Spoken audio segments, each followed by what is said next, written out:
അപ്പൊ സ്വർഗമെന്ന് പറയുന്നത് നമുക്കൊരു ദൂരെയുള്ള സ്ഥലം എന്ന രീതിയിലല്ല, മറിച്ച് ഒരു അവസ്ഥാവിശേഷം, ദൈവത്തിന്റെ വലിയ പ്രതാപത്തിന്റെയും മഹിമയുടെയും അവസ്ഥ ആ രീതിയിൽ വേണം മനസ്സിലാക്കാനായിട്ട്.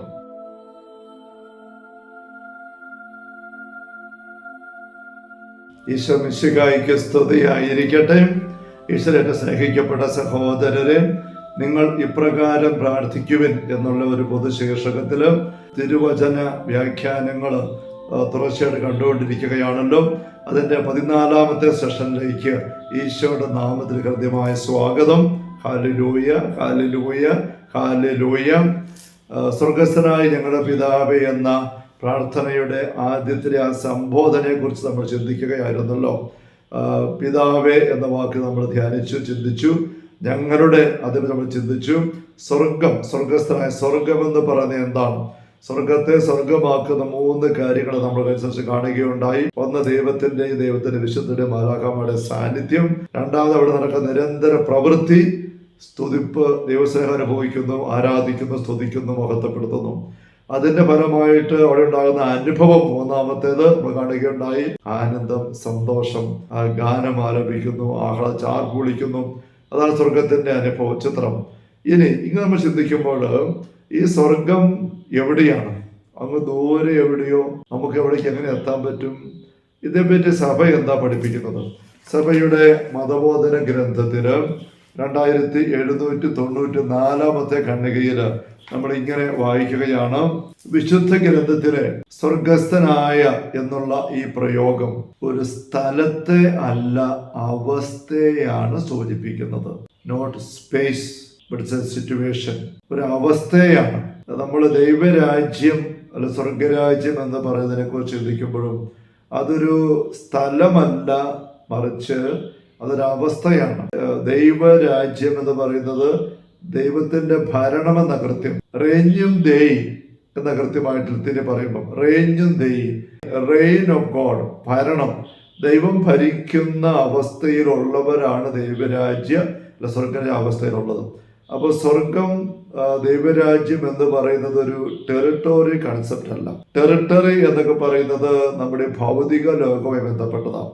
അരൂപിയുടെ മേഖലയിൽ വസ്തുവില്ല, പദാർത്ഥമില്ല, രൂപങ്ങളില്ല. രൂപമില്ലാത്തതാണ് ആ രൂപി. സ്പിരിച്വൽ വേൾഡാണ്. ഭൂമിയിൽ നമ്മളായിരിക്കുമ്പോൾ ശരീരത്തിലാണ്, പദാർത്ഥപരമായിട്ടാണ്.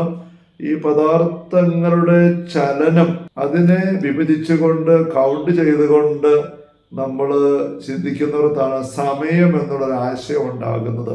അതിപ്പോൾ ഞാൻ ഫിലോസഫിക്കലായിട്ടാണ് പറയുന്നത്. ഇങ്ങനെ പറയുമ്പോൾ ചലനത്തെ എണ്ണുന്നതാണ് സമയം എന്ന് പറയുന്നത്. നമുക്കൊരു ഭൂമി സൂര്യന് ചുറ്റും കറങ്ങാൻ ഉപയോഗിക്കുന്ന സമയം, ദൈർഘ്യം 365 ദിവസം. ഭൂമി ഒന്ന് ചുറ്റാൻ ഉപയോഗിക്കുന്ന സമയം നമ്മളതിനെ 24 മുറിച്ചു. അപ്പോൾ 24 മണിക്കൂർ ഒരു ദിവസം. ആ 24 ഓരോ മണിക്കൂറിനെ വീണ്ടും നമ്മൾ 60 മുറിച്ചു. അപ്പം മിനിറ്റുകൾ കിട്ടി, സെക്കൻഡുകൾ. അപ്പോൾ ഇതെല്ലാം ഈ ഭൂമിയുടെ ചലനത്തെ ആശ്രയിച്ചാണ്. സൂര്യന് ചുറ്റും ഭൂമി പോകുന്നതിനനുസരിച്ചാണ് വരുന്നത്. ചന്ദ്രന്റെ സമയത്തെ ചലനത്തെയും നീക്കത്തെയും ഭ്രമണത്തെയും വെച്ചുകൊണ്ട് സമയം കണക്ക് കൂട്ടുന്നതാണ് ചന്ദ്രമാസം. 28 ദിവസങ്ങളൊക്കെയുള്ള പഴയ കണക്കൂട്ടൽ അങ്ങനെ വരുന്നത്. ചലനമെന്ന് പറയുന്ന പദാർത്ഥ ലോകത്തിന്റെ ഒരു ഭാഗമാണ്. നിത്യതയിൽ മാറ്റമില്ലാത്തവനാണ് ദൈവം. അരൂപി. നമ്മുടെ ആത്മാവിന് ആരംഭമുണ്ട്, പക്ഷെ അവസാനമില്ല. മാലാഖമാർക്ക് ആരംഭമുണ്ട്, അവസാനമില്ല.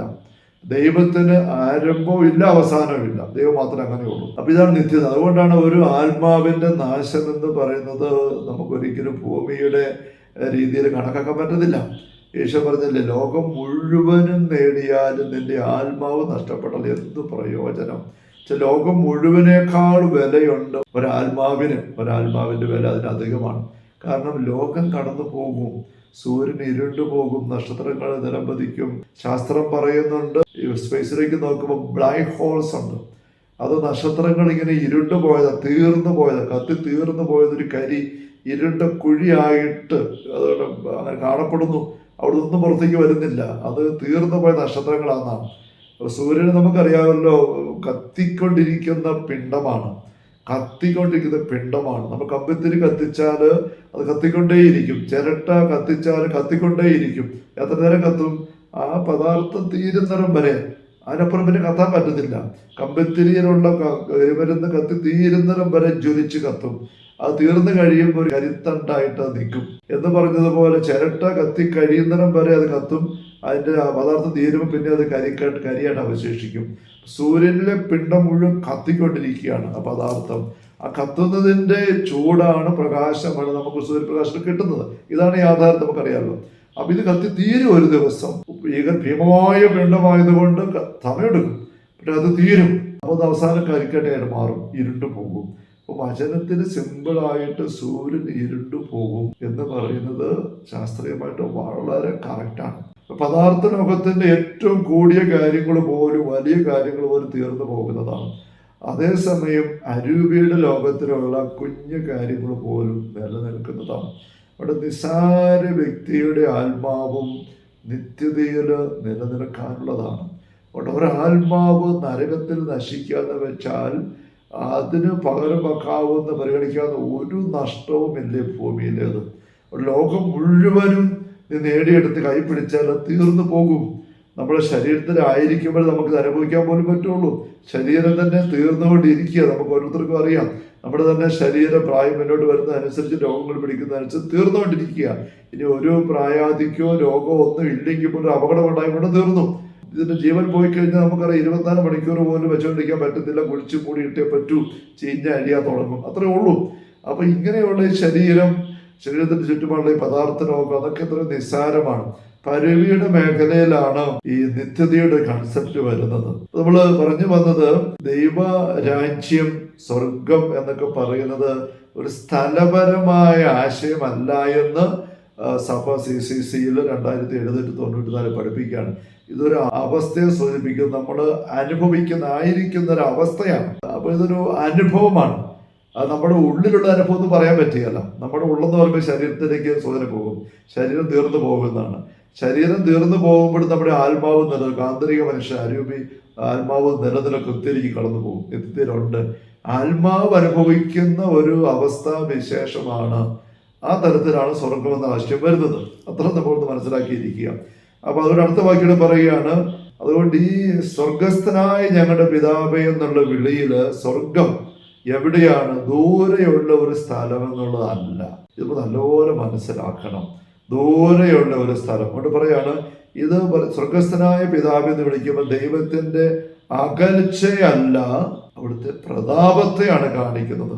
അവിടുന്ന് ആയിരിക്കുന്ന മഹിമ പ്രതാപത്തിന്റെ അവസ്ഥയാണ് സ്വർഗത്തിന്റെ അവസ്ഥ. നമ്മൾ കഴിഞ്ഞ ദിവസം കാണുകയുണ്ടായി. സ്വർഗത്തില് മലാഖമാര് നിരന്തരം ദൈവത്തിന്റെ നന്മ അനുഭവിക്കുന്ന സ്വർഗീയരും മലാഖമാരും സ്തുതിച്ച് ആരാധിക്കുന്നു, സ്നേഹിക്കുന്നു.